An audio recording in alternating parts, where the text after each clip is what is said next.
பத்தி என்னைக்காவது யோசிச்சிருக்கிறியா?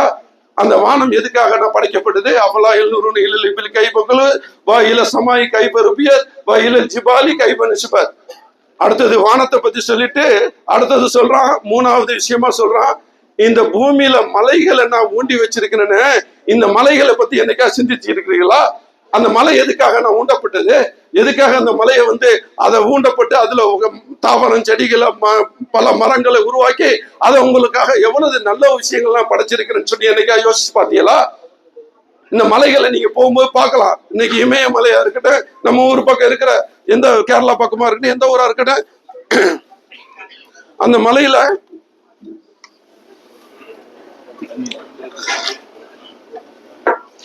அந்த மலைனா நீங்க பார்க்கும்போது வானத்துக்கும் பூமிக்கு இருக்க அவ்வளவு பெரிய மலைகள். அந்த மலைகளை நான் ஏன் படைச்சேன், அதை ஏன் ஊண்டுன்னு கேட்கறதுக்கு, இந்த பூமியை படைக்கும் போது பூமி நிக்க மாட்டேன்னுச்சான், அவ்வளவு ஆட்டம். அப்ப அல்லாஹ் சொல்றான், குர்ஆன்ல தான் சொல்றான், நான் சொல்லல, அவன் இறைவன் அந்த குர்ஆன்லயே சொல்றான், இந்த மலையை நான் எதுக்காக படைச்சேன்னு சொன்னா, இந்த மலைகளை நான் இந்த பூமியை படைச்சு இந்த பார்த்தேன், அது அதை சரி பண்ண முடியல என்னால, பயங்கரமா ஆட்டமா இருந்துச்சு. அப்ப ஒரு பில்லர் மாதிரி ஒவ்வொரு தூண் மாதிரி அந்தந்த இடத்துல அதை நிப்பாட்டி அதை ஒரு ஊண்டுகோலா வச்சு அதை ஒரு கீழே பூமிக்கு அதுக்கு ஆட விடாம நான் அதுக்காக நான் படைச்சேன்னு சொல்றேன்.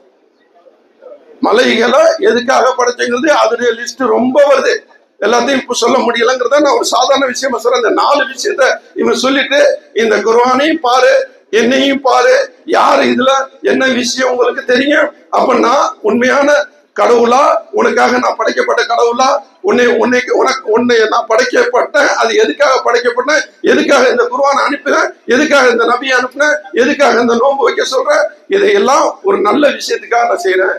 அவலா எழுநூறு இலில் கைப குலிக்கத் வா இல சமாய் கைப ருபியத் வா இல ஜிபாலி கைப நுஸ்பத் வா இல அர்லி கைப சுதிக்கத். அதாவது இந்த பூமியை எப்படி படைச்சேன்னு சொல்லி பார்க்கலையா? மலைகளை படைச்சேன், ஆனா இந்த பூமியை படைச்சேன். இந்த பூமியில நீங்க பாருங்க, ஆறுகளும் இன்னும் எவ்வளவு மனிதர்களும் எத்தனையோ ஜீவராசிகளும் கடலும் இன்னும் தங்கமும் வெள்ளியும் அப்படியே அவ்வளவு கொட்டி வச்சிருக்கிற இந்த பூமியை. அப்ப இந்த பூமியில இதுனா யாரு எதுக்காக நான் படைச்சேன், இதெல்லாம் எதுக்காக படைச்சேன்? என்னைக்கா ஒரு நாள் சிந்திச்சு பாருங்க. நான் உங்களுக்காக எதுக்காக இந்த பூமியில இதையெல்லாம் இத்தனையும் படைச்சு உங்களை நான் நல்லா அனுபவிக்க சொல்லி கொடுத்தேன். அந்த அனுபவிக்கிறீங்கள, அதுக்காக என்ன ஒரு நாளாவது சிந்திச்சு பாத்தீங்களா?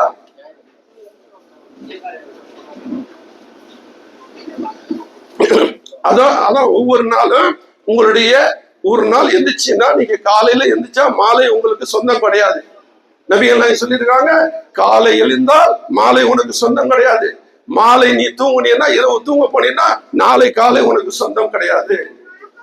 அப்படிப்பட்ட உலகத்துல நம்ம வாழ்ந்துகிட்டு இருக்கிறோம்.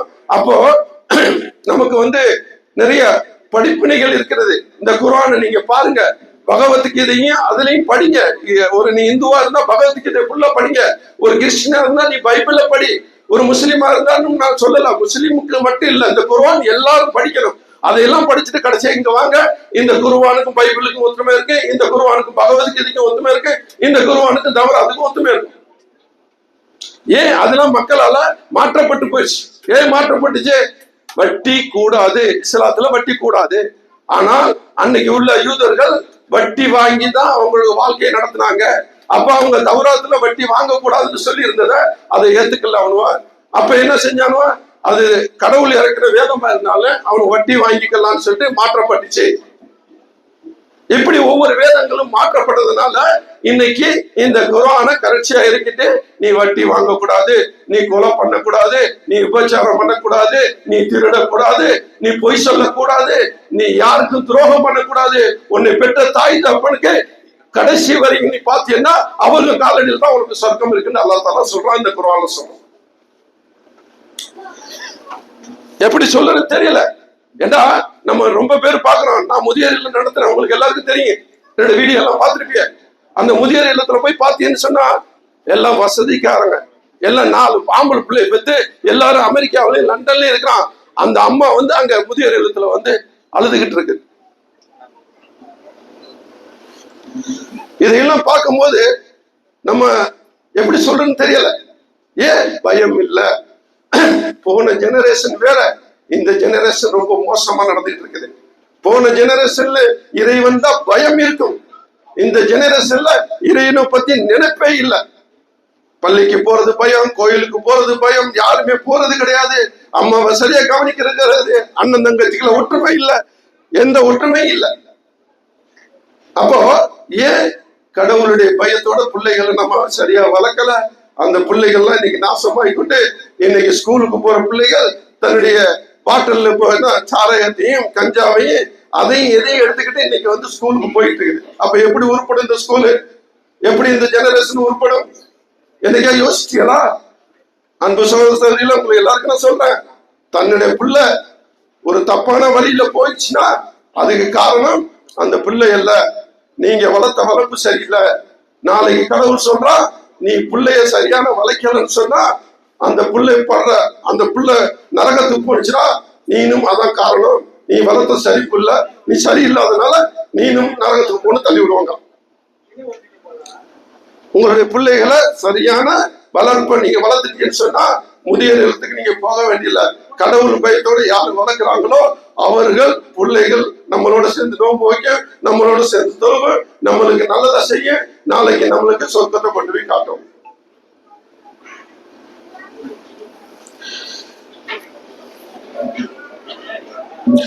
நிறைய இருக்கு, டைம் இல்ல. என்ன இல்ல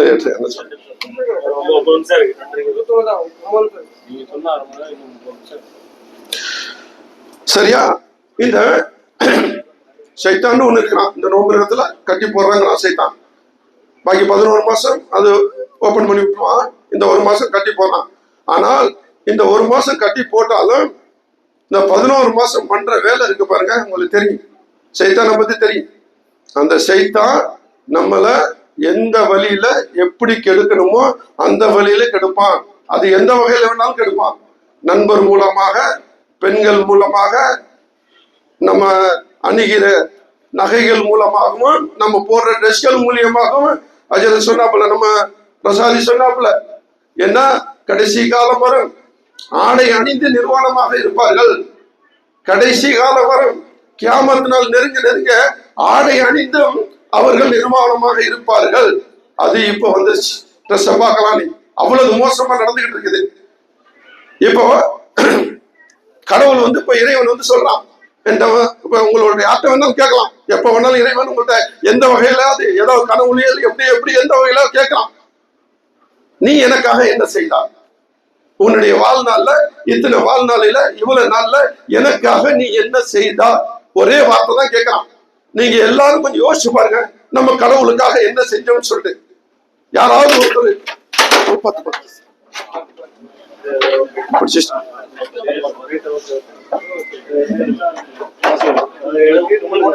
இந்த சேர் இந்த சேர் இந்த சேர் அந்த சேர்ல எங்கிட்டு வாங்க. உங்களுக்கு ஒன்றும் அவள் இல்லை.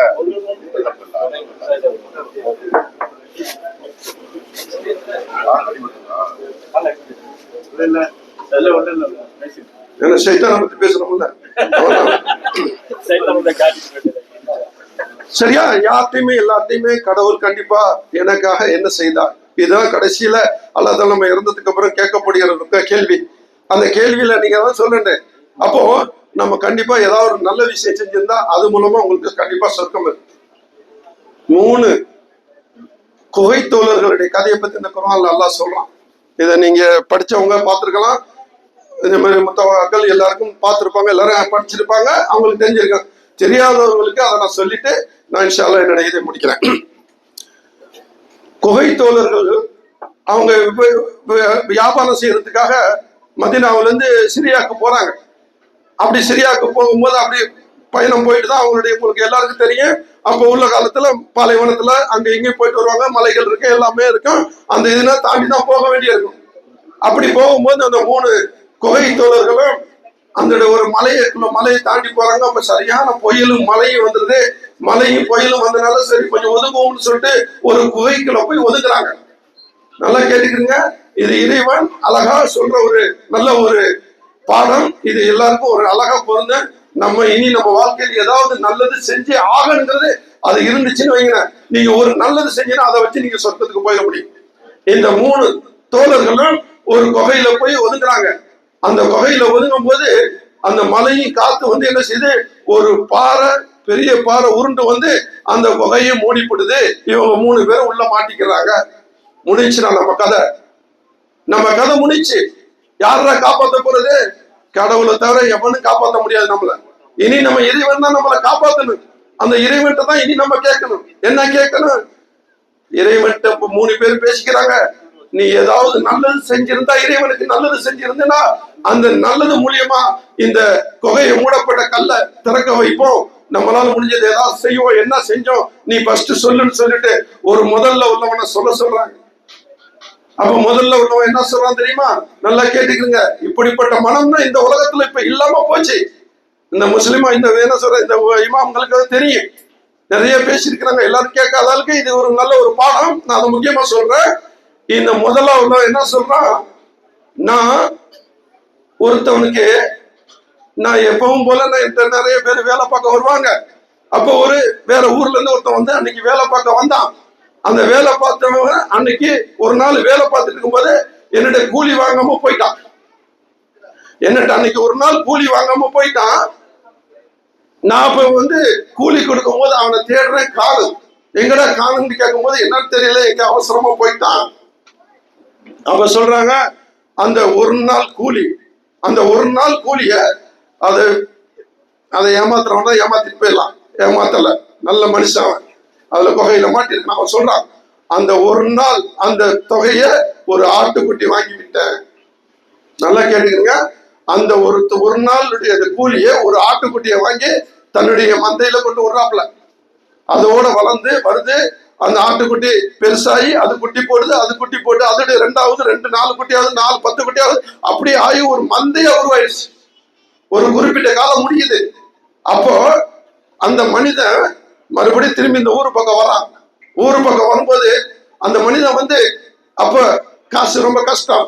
நம்ம இந்த ஊர்ல வந்து ஒரு நாள் நம்ம வேலை பார்த்தோமே, அந்த வேலை பார்த்த முதலாளிகிட்ட போய் இந்த கூலியை வாங்கி நம்ம சாப்பிட போவோமேன்னு சொல்லிட்டு அந்த முதலாளி கிடைக்கிறான். முதலாளியை போய் சந்திக்கிறான். முதலாளிகிட்ட கேட்கிறான், ஐயா நான் உங்கள்கிட்ட ஒரு நாள் பல வருஷத்துக்கு முன்பு நான் உங்கள்கிட்ட வேலை பார்த்தேன். ஆனா இன்னைக்கு ஒரு நாள் நான் கூலி வாங்காம போயிட்டேன். அந்த ஒரு நாள் கூலி எனக்கு கொடுங்க, இன்னைக்கு நான் ரொம்ப வயிற்ற பசியா இருக்கிறேன், அந்த பசியை நான் போக்கிக்கிறேன்னு சொல்லும் போது அப்ப அவரு எதிர்பார்த்து சிரிச்சிட்டு சொல்றாரு, அந்த ஊருக்கு மந்தை கட்டி போட்டு போறேன், அதுல ஒரு பல 100 ஆடு இருக்குது, அதெல்லாம் எடுத்துட்டு போன்னு சொல்றான். அப்ப அவன் சொல்றான், ஐயா என்னை கேள்விப்படுத்தாதீங்க, நான் ஒரு நாள் சாப்பாடு நான் எனக்கு பயங்கர பசியா இருக்கு, நான் அன்னைக்கு ஒரு அர்ஜென்டா நான் ஒரு வேலை எடுத்து போயிட்டேன், அதுக்காக அந்த ஒரு நாள் கூலியை கொடுங்க, அதுக்காக என்னை ஏளனமா செய்யாதீங்க, நான் கண்டிப்பா வந்து நீங்க இல்லைன்னு சொல்லிருங்க, வேண்டாம் போயிடுறேன்னு சொல்றாங்க. அப்போ அவர் மறுபடியும் சொல்றாரு, நீ அந்த ஒரு நாள் கூலி அந்த காசுல தான் இந்த ஒரு ஆட்டுக்குட்டியை வாங்கி விட்டேன், அந்த ஆடு மந்தையாகி இன்னைக்கு உனக்காக நீ எப்போ வருவா அதை கொடுக்கணும்னு இருந்த அப்படின்னு சொல்லும் போது அவனால நம்ப முடியல. யாராவது நம்புவீங்களா?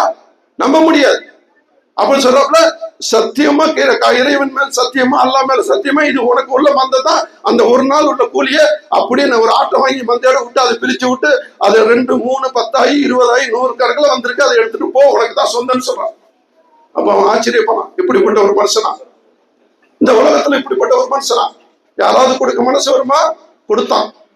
அப்ப சொல்றான், அவன் வாங்கிட்டு ரொம்ப சந்தோஷமா அவரை ரொம்ப வாழ்த்திட்டு போறான்.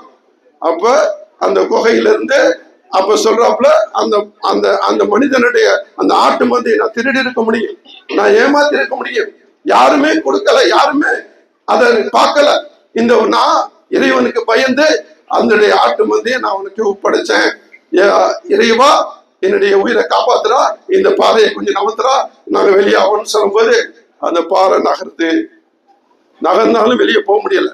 ஆனால் மூடப்பட்ட பாதை கொஞ்சம் ஒரு 30% வெளியாகுது. அப்ப சொல்றாப்புல, என்னால செஞ்ச இறைவனுக்கு செஞ்ச இந்த இது எனக்கு இந்த பாறை ஓரளவு நான் நகர்த்திட்டேன், கடவுள் எனக்காக மாத்திட்டான், நீங்களும் ஏதோ உங்களுடைய நல்ல விஷயம் எல்லாம் சொல்லுங்கன்னு சொல்றோம்.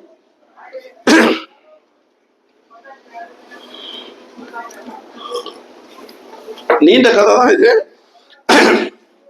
ரெண்டாவதாக நல்லா கேட்டுக்கிறீங்க, ஒரு அழகான பெண்ணு, நல்ல சிறு வயசு பொண்ணு. அந்த பொண்ணு வந்து ஒரு அம்மாவோட வாழ்ந்துட்டு இருக்குது. அப்பா இல்ல, ரொம்ப கஷ்டப்பட்ட பொண்ணு. அந்த பக்கம் வரும், வேலைக்கு போவோம், ஒரு கூலி வேலை பார்த்துட்டு போவோம். அப்போ ஒரு பெரிய பணக்காரன் அந்த பொண்ணு மேல ஒரு கண்ணு. அப்ப அந்த பணக்காரன் வந்து அந்த பொண்ணுகிட்ட வந்து அடிக்கடி வந்து பொண்ணுகிட்ட நான் ஏதாவது உனக்கு ஏதாவது தேவைப்பட சொல்லு நான் தரேன் அப்படின்னு சொல்லிட்டு ஆசை வார்த்தையில கூறுவான். அப்ப அந்த பொண்ணு இணங்காது. நல்ல பொண்ணு, இறைவனுக்கு பயந்த பொண்ணு, கிட்டன நெருங்கவே நெருங்காது. போய்கிட்டே இருக்கேன், வந்துகிட்டே இருக்கேன், போகும்.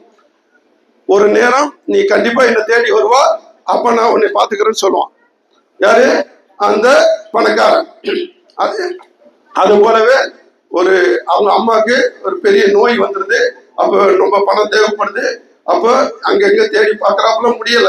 இன்னும் வசதி இல்லாத ஒரு பொண்ணு, அன்னைக்கு கூலிக்கு போயிட்டு வர பொண்ணு, பெரிய நோய் வந்துருச்சு, வழி இல்ல.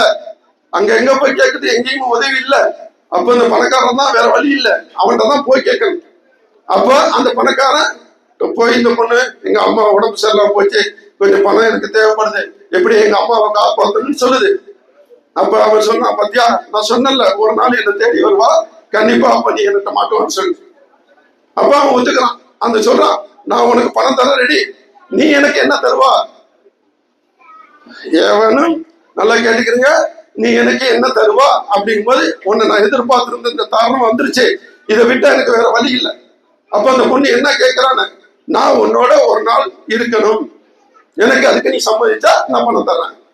அப்ப அந்த பொண்ணு என்ன சொல்லு, அம்மாவா மானமா கருப்பா என்ன வேணும்? அம்மாவை காப்பாற்ற நினைக்குமா இல்ல மானத்தை ஸ்டாப் பண்ண நினைக்குமா? எல்லா பொண்ணும் நினைச்சதுதான் அது செஞ்சுச்சு. எனக்கு அம்மா முக்கியம், நான் என்னுடைய கற்பை இலக்க நான் ரெடி, நீ எப்ப வேணாலும் என்னை கற்பை எடுத்துக்க, எங்க அம்மாவை முதல்ல காப்பாத்துறதுக்கு பணத்தை கொடுன்னு கேக்குது. அப்ப பணத்தை கொடுக்குறான், ஹாஸ்பிட்டலுக்கு கொண்டு போகுது, அம்மாவை காப்பாத்துறாப்புல. காப்பாத்தி முடிஞ்சதுக்கு அந்த பொண்ணு நல்ல பொண்ணுங்கிறனால கரெக்டா அவனை தேடி வருது, எங்க அம்மாவை காப்பாத்திட்டேன், நான் உனக்கு கொடுத்த வாக்குறுதியை நீ நிறைவேற்றிக்கன்னு சொல்லுது. நல்லா கேட்டுக்கிறீங்க, கடவுள்கிட்ட எப்படியெல்லாம் ஒரு மனிதனை சோதிச்சான், எப்படியெல்லாம் நடக்குதுன்னு பாருங்க. இதெல்லாம் வந்து வாழ்க்கையில இது நடக்குமான்னு நினைச்சா ரொம்ப ஆச்சரியப்படுவான். இதெல்லாம் உண்மையான கதை, உண்மையா இருக்குது, குர்ஆன்ல இருக்குது. அதைத்தான் நான் சொல்றேன். நான் பொய்யே சொல்ல, எனக்கு நான் வந்து இல்லாத இட்டு கட்டி சொல்லல, படம் இல்ல, நான் இது உண்மை கதை, உண்மையை இந்த குர்ஆன் சொல்லுது. அப்படிப்பட்ட அந்த அப்ப சரியான சமயம் நமக்கு இந்த பொண்ணு கிடைச்சிருச்சு, இதோட நம்ம அனுபவிக்கணும்னு சொல்லிட்டு வீட்டுக்கு கூட்டிட்டு போறான், படுக்கறை கொண்டு போறான், பெட்ரூம் கொண்டு போறான், எல்லாத்தையும் செய்யறதுக்கு எல்லாம் ரெடி ஆயிட்டான். அப்ப அந்த பொண்ணு படுக்குது, இவன் மேல வர்றான். அப்ப அந்த பொண்ணு ஒரே ஒரு வார்த்தை தான் சொல்லுது, நான் உனக்கு மகரம் இல்லாம என்னை கல்யாணம் பண்ணாம நீ தொத்தின்னு சொன்னா ஒரு இறைவன் மேல பார்த்துட்டு இருக்கிறான், அந்த இறைவனுக்கு பயந்துக்க, என்னை கல்யாணம் பண்ணு இல்ல என்னை விட்டுரு, என்னைய தொடர்றதுக்கும் உனக்கு அதிகாரம் இல்லை, ஆனால் சூழ்நிலை சரியில்லை, நான் ஒத்துக்கிட்டேன், என்ன படுக்கிறேன்னா படு, ஆனா இறைவன் ஒருத்தன் பார்த்துட்டு இருக்கிறான், நாளைக்கு மறுமையில உனக்கு அதுக்குள்ள தண்டனை கண்டிப்பா கிடைக்குன்னு சொல்லும் போது அப்பதான் அவன் நினைக்கிறான், அல்லாவே நான் மன்னிச்சிரியா அல்லா, நான் மறந்துட்டேன், என்னுடைய உன்னை அந்த நேரத்துல மறந்துட்டேன், இந்த பொண்ணுடைய அழகை பார்த்துட்டு அந்த பொண்ணுடைய அழகுல நான் மயங்கிட்டேன், தெரியாம நான் தப்பு பண்ணிட்டேன், அந்த பொண்ணை உடனே நீ போயிருமா, நான் தப்பு தான், உன்னிட்ட நான் கேட்டது தப்பு, உன்னிட்ட நான் படுக்க கூட்டு வந்த வரைக்கும் தப்பு, இனி நான் அந்த தப்பை செய்ய மாட்டேன், இறைவன் பார்த்துட்டு இருக்கிறான்னு சொல்லிட்டு அந்த பொண்ணை அனுப்பி வச்சிடலாம். அப்ப சொல்றான் அவன், நான் அப்படிப்பட்ட அழகான பொண்ணை உனக்காக விட்டேன் யாரெல்லாம், உனக்காக விட்ட இறைவா, நான் நினைச்ச அந்த பொண்ணை அனுபவிச்சிருக்க முடியும், ஆனால் அந்த பொண்ணு சரியான நேரத்துல எனக்கு இப்படி ஒரு இப்படி ஒரு கரெக்டான சட்டத்தை சொன்னிச்சு, அதுல நான் உன்னிட மறந்து இருந்ததை ஞாபகப்படுத்தினால அந்த பொண்ணை நான் விட்டுட்டேன், யா இறைவா இந்த குகையில உள்ள அந்த கல்லை கொஞ்சம் நவத்துறாக, எப்படியா நவத்தி எங்களை உயிரை வெளியாக்குறான்னு சொல்லும் போது அந்த கல்லு ஒரு 50% வெளியாகுது, ஒன்று ஒரு 30% வெளியாகும். யோசிச்சு பாருங்க, இது உண்மையான கதை. நம்மள்டா நாளைக்கு இறைவன் வந்து கேட்டா என்ன இருக்கு உன்ட்ட, நீ எனக்காக என்ன செஞ்சேன்னு கேட்டா யாராவது ஒருத்தர் சொல்லுங்க, நான் இறைவனுக்காக இதை செஞ்சேன்னு சொல்லுங்க பார்ப்பான். அதுக்குதான் சொல்றான், நோன்பு வைங்க, 30 நாள் உன்னை நோன்பு வைக்க சொன்னேன், நோன்பு வச்சியா எனக்காக, உன்னை தொழுவ சொன்னேன், நீ தொழுவனியா எனக்காக, இது என்ன கேட்பான். இதுக்குன்னா நீங்க கரெக்டான பதில் வச்சிருந்தீங்கன்னா உங்களுக்கு சொர்க்கம், இல்லாட்ட நரகம் தான். அடுத்ததாக 3வது நல்லா கேட்டுருக்கேன், அந்த 3வது அவன் நினைச்சாதான், அவனுடைய கதை கேட்டாதான் அந்த பாறை உள்ள வெளியாகும், கண்டிப்பா வெளியே வர முடியும், இல்லாட்டி வர முடியாது. அப்ப 3வது நீ சொல்லுப்பா, நீ இந்த இறைவனுக்காக நீ என்னப்பா செஞ்சான்னு கேட்கும் போது அந்த 3வது சொல்றான், எங்க அம்மா அப்பா கண்ணு தெரியாத அம்மா அப்பா, என்னுடைய அம்மா அப்பாவை வந்து நான் டெய்லி வேலைக்கு போகணும், நான் டெய்லி வேலைக்கு போயிட்டு வந்து பகலெல்லாம் உழைச்சிட்டு அதுல கொண்டு வந்து அந்த காசை கொண்டு வந்து எங்க அம்மா அப்பாவுக்கு ஏதாவது சாப்பாடு வாங்கிட்டு வந்து நான் வந்து அவங்களை தீட்டி விட்டுட்டு அவங்களையும் படுக்க வச்சுட்டு நானும் உறங்குவேன். என்னுடைய வயசான காலத்துல, என்னுடைய அம்மாவுடைய வயசான, எங்க அப்பா வயசான காலத்துல நான் எப்படியாவது அவங்கள நல்லபடியா கவனிச்சு அவங்க உயிர் போற வரைக்கும், அவங்களோட மௌத்தாகிற வரைக்கும் நான் எப்படியாவது கவனிக்கணும்னு சொல்லிட்டு நான் இதனால கல்யாணமும் பண்ணல, எதுவுமே பண்ணாம நான் இந்த அம்மா அப்பாவை கவனிச்சுக்கிட்டு நான் வேலைக்கு போயிட்டு, ஒரு கூலிக்காரன் தான், ஒரு வேலைக்கு போயிட்டு அங்க கிடைக்கிற காசை வச்சு எங்க அம்மா அப்பாவை நல்லா கவனிச்சுக்கிட்டு இருந்தேன். இந்த இந்த நேரத்துல நான் ஒரு நாள் நான் வந்து வர முடியாம போயிடுச்சு. ஒரு நாள் நான் வந்து ரொம்ப கஷ்டப்பட்டு இதனால வந்துமே நான் அப்படியே உறங்கிட்டேன். அதோட வீட்டுக்கு வந்து சாப்பாடை வாங்கி வச்சுட்டு என்னால முடியல, சரியான வேலை. அந்த நேரத்துல நான் தூங்கிட்டேன், நான் படுத்துட்டேன். எங்க அம்மா அப்பாவுக்கு சாப்பாடு கொடுக்க முடியல. ஆனால் எங்க அம்மா அப்பாவுக்கு சாப்பாடு வச்சிருக்குன்னு சொல்லவும் இல்லை. என்னுடைய அலுப்பின் காரணமா படுத்துட்டேன். ஆனா சாப்பாடு இருக்குது. எங்க அம்மா அப்பாவுக்கு கண்ணு தெரியாது. இந்த சாப்பாடு எடுத்து அவங்களால சாப்பிட முடியல. அப்ப என் புள்ள வந்துச்சு, என்னாச்சு ஏதாச்சுன்னு சொல்லிட்டு அந்த பிள்ளையும் டிஸ்டர்ப் பண்ணல, தூங்குறான்னு சொல்லிவிட்டு அப்படியே விட்டுட்டாங்க. பசியோட இருக்கிறாங்க. அம்மா அப்பா இன்னைக்கு பசியோட இருக்கிறாங்க. ஆனா இவன் அலுப்புல தூங்கிட்டான். காலையில எந்திரிச்சு பாக்குறான், அம்மா அப்பாவுக்கு சாப்பாடு கொடுக்கல, பசியோட அந்த சாப்பாடு இருக்கப்பட்டு போச்சு. இந்த சாப்பாடு நம்ம கொடுக்காம தூங்கிட்டோமே, யாரெல்லாம் என்ன மன்னிச்சிடுறா, என்னால முடியல, நான் வேலை ரொம்ப அலுப்பான வேலைனால நான் வந்து நான் மாட்டிக்கிட்டேன், அதனால நான் வந்து தூங்கிட்டேன், என்னை மன்னிச்சிடுறா யாரெல்லாம். ஆனா எங்க அம்மா அப்பாவை நான் கடைசி வரையும் உயிரோட வச்சு நல்லா நான் பாத்துக்கிட்டு இருந்தேன். ஏதோ ஒரு நாள் நீ சொன்ன, நீ தான் என்னை தூங்க வச்சா, அதுக்கு காரணம் நீனாவா தான் இருக்கேன், இல்லட்டா நான் தூங்கி இருக்க மாட்டேன். இத்தனை நாள் நான் சாப்பாடை நல்லா கொடுத்துக்கிட்டு இருந்தேன். நான் ஒரு மனிதனை நீ வந்து எப்படி தூங்க வச்சா எனக்கு தெரியல. தூக்கத்தை கொடுத்தவனு நீ தான், என்னை எழுப்புறவனு நீ தான் தூங்க வச்சா, அதுக்கு நீ தான் முழு பொறுப்பு ஏத்துக்குன்னு சொல்லிட்டு கடவுள்கிட்ட சொல்றான். அன்னைக்கு நான் தூங்குனதுக்கு காரணம் நீனா தான் இருக்கும், ஆனா நான் தப்பு இல்லைன்னு சொல்லிட்டு, நீ உனக்கு உண்மையிலே அப்படி இருந்திருந்தா, நீ தூங்க வச்சிருந்தீங்கன்னா இந்த பாறையை எனக்கு நான் வந்து காட்டுன்னு சொன்னேன். ஆனா இவன் சொன்னா சரியான தக்குவவாதி. இதான் உண்மை, இதான் உண்மை. அப்படிப்பட்ட அந்த அம்மாக்காக வாழ்ந்த, அந்த அம்மாக்காக ரெண்டு கண்ணும் தெரியாத அம்மாக்காக உயிரை, அவனுடைய வாலிபத்தையே இழந்து நின்ற அந்த இளைஞனுக்காக அந்த பாறைகள் ஃபுல்லா நவரப்படுது. 3 பேர் வெளியே வர்றாங்க. இதெல்லாம் உண்மையான தக்குவா, உண்மையான வாழ்க்கை, உண்மையான நம்ம வாழ்ந்தாவும். இதுனா புறம்போக்கான ஊர், புறம்போக்கான நாடு. இதுனா நம்ம வந்திருக்கிறது வந்து ஒரு என்ன சொல்ற, ஒரு வழிபோக்கனாக வந்திருக்கிறோம். என்னைக்கு வேணாலும் எப்ப வேணாலும் நம்ம வெளியே போய் தான் ஆகணும். என்னைக்கு வந்தாலும் நம்ம மௌத்து ஒண்ணு இருக்குது. அந்த மௌத்து வரும்போது நம்ம போய் தான் ஆகணும். போனதுக்கு அப்புறம் தான் மறு ஒரு உலகத்துக்கு நம்ம ஒரு வாழ்க்கை இருக்குது. அங்க சொர்க்கம் நரகங்கிற ஒரு வாழ்க்கை இருக்குது. அந்த சொர்க்க நரகத்துக்காக நீங்க வாழ பழகிக்கிறீங்க. நிறைய பேசணும் இன்ஷா அல்லாஹ். அடுத்தடுத்த நிகழ்ச்சிகள் இருக்கு, வாங்க நடந்துக்கிறீங்க. நான் என்னுடைய பேச்ச நான் இது பண்றேன். ஏன்னா இதுக்கு மேல பேச முடியாது, ஏன்னா டைம் ஆயிடுச்சு. இன்ஷா அல்லாஹ் இன்னும் நிறைய விஷயங்கள் இருக்கு. என்னுடைய ஹைதர் யூடியூப்ல போய் பாருங்க, நிறைய விஷயம் சொல்லியிருக்கிறேன். உங்களுக்கு இளைஞர்களுக்காக நிறைய எப்படிலாம் கோயத்துல வாழணும், எப்படிலாம் சம்பாதிக்கணும், அதை பத்தி விஷயம் நிறைய பேசியிருக்கிறேன். அதனால இன்னைக்கு எனக்கு இந்த சகோதரர்கள் என் மேல பேச்சுனா அப்பொழுது விருப்பமா இருக்கிறாங்க. அதனால சொல்றேன், உங்களுக்கு சொல்றேன், யாரா இருந்தாலும் சரி, இந்த வீடியோ பாக்குறேன் எல்லாருக்கும் நான் சொல்றேன், நல்ல விஷயங்களை கத்துக்குங்க. நல்லா இருப்பிய, நீங்களும் நல்லா இருக்கணும், நானும் நல்லா இருக்கணும், இந்த உலகம் நல்லா இருக்கணும். எங்களுக்கு துஆ செய்யுங்க. வாகிர் தவானா அல்ஹம்துலில்லாஹி ரப்பில் ஆலமீன். அஸ்ஸலாமு அலைக்கும் வரஹ்மத்துல்லாஹி வபரகாத்துஹு.